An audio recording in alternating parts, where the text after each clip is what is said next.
Hello and welcome back to a new lecture on phonetics and phonology.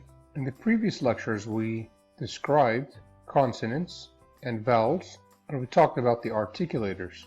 Now the question is it enough to know how a sound is pronounced in isolation? Try to pronounce this word at your normal pace. Entertaining. Now try to pronounce it very slowly. Most likely you'll get entertaining.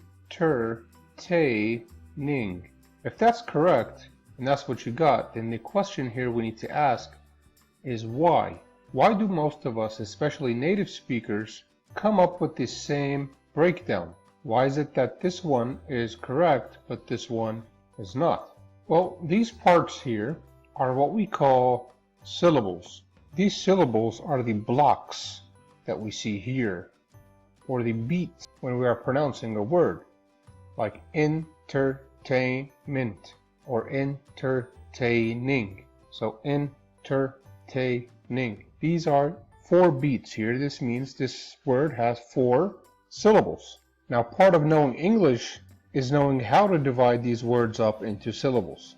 Not only that, but as linguists, we want to know how these syllables are represented in the mind.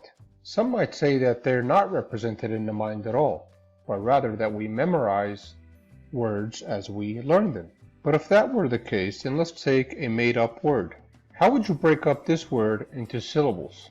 Is it like this? Tree, ta, pa, ta, bli. If that's the case, then how would we be able to explain this using the idea of memorization? Surely we did not memorize this word because I just made it up. Syllabification is the process of breaking up words into syllables. Now we've just seen that memorization cannot account for this. It has to be represented somehow by general rules in our mind. So what are these general rules for syllabification? Well, first off, let's look at the generally agreed upon structure of any syllable in any language. The syllable, which we use this symbol here, sigma, which is going to stand for the syllable, is broken up into 2 main parts, the onset and the rhyme. Some people write rhyme like this. Either way is fine.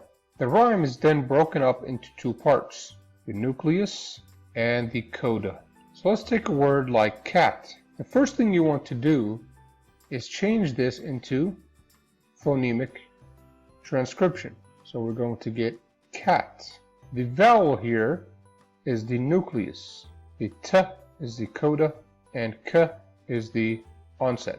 So this is a very basic example just to get you to see what the syllable looks like. Now generally speaking, what goes into the nucleus position is the vowel, but not only vowels. So what we want to say is that it is the element that is highest in sonority. Sonority basically means loudness. So vowels are the highest in sonority. But also some consonants. Keep that in mind, we'll talk about this later. For now though, let's just say that the vowel always takes the nucleus position. And as you probably have figured out by now, the onset takes whichever consonant is before the vowel, and the coda takes whichever consonant is after the vowel. Now the only obligatory part in the syllable is the nucleus. That means every syllable must have a nucleus. At the same time, since the nucleus is part of the rhyme, then we could also say that the rhyme is also obligatory. But not every part. The coda is not obligatory. Now, like we said, the onset is optional and the coda is optional. They don't have to be there in every word, but the nucleus is obligatory. Let's take some examples. Take, for example, the word it. Again, remember the first thing we want to do is give it the phonemic transcription. So that's it. And now since I is the vowel, we put it under the nucleus. After it is the T, so we put that under the coda. And there is no onset here. Here's another example where we have no coda. T, which would receive the following phonemic transcription. T. Again, first thing we do is put in the nucleus, right there. And this consonant is before the vowel, so we put it under here. So in this case we have an onset in the nucleus but no coda. Now sometimes you can have even more than one onset and more than one coda. Take for example the word stand. Always remember to do the transcription first, like so. Let's put in our nucleus. Next, let's look after the vowel and see what we have. Well, we have two sounds, N and the D sound. Before it, we have also two sounds, like so. Now we get stand. Also, make sure that you take diphthongs as one unit under the nucleus. For example, play or played. Transcription is played. Now this is a diphthong. A diphthong is basically two vowels, but we treat it here as one unit. So we take this diphthong and we have it under the nucleus. Then we'll have our coda and an onset made up out of two sounds, played. So now we've seen that we can have more than one onset, we can have more than one coda, and the onsets can be optional, the codas can be optional, but we can only have one nucleus, and this nucleus is obligatory. Alright, let's take a full word and see how we can syllabify it. Take the word diploma. Phonetic transcription or phonemic transcription is like so. So how do we go about creating syllables or syllabification? First thing we want to do is start off with the nucleus. This is a diphthong, so this is the nucleus. This is another vowel, that's the nucleus. Go ahead and build up the rest of the syllable. So the nucleus is part of a rhyme, and the rhyme is part of the syllable. Let's do the same thing here. Great.